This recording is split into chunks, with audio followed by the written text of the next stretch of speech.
Radich here at the Palace of Auburn Hills for the St. Valentine's Day Massacre. I'm joined by Dan Waterman from Vengeance Fight Gear and Vengeance Fight Leauge. Dan, how are you? Good, how are you? Now, Dan, you're a promoter as well as a owner of a clothing company. How's business going for you? Good, good. So far, we're out of Grand Rapids. We got our Fight League out of Grand Rapids, and we've been kind of getting in all across the area and all across the state for the fight gear. Do you have any fighters tonight rocking your stuff? Yep, we got 4 guys in the fights tonight. We got Josh Burns, Dan Langdon, Caleb Grummett, and Chad Coon. Are there any guys professionally UFC Strikeforce that are wearing your stuff? No, not yet. Caleb Grummett and Darren Kirkshank, some of the pros, local pros here are. Now, how did you get involved in the sport? When did this idea come up? I actually got a buddy who does promotions out in New Mexico, and I started it by going out there and doing some shows where he's at. Do you have any shows coming up? March 26th, we got one at the intersection in Grand Rapids. Will that be professional or amateur? That's an amateur show. How many fights are we talking on the card?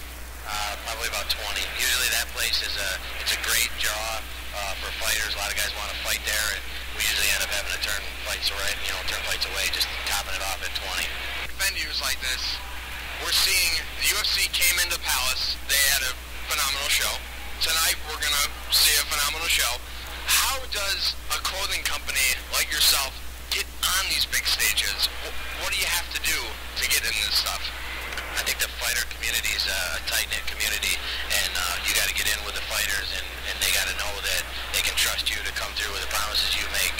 You know, you make them promises to do things for them. You got to be able to deliver. There's very few bad guys in MMA. Like, you go down the list of guys who I've talked to, and I'm sure yourself talked to, they're all good guys. Like, it's weird because in the NFL, NBA, hockey, like, there's guys who won't give you the time of day, but it seems like in MMA, every guy is approachable.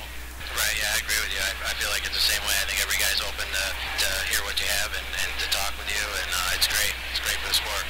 Do you have plans for expansion? What's the timetable? Like, a year you want to do this, 2 years you want to do that, 3 years? What's the timetable for trying to get bigger?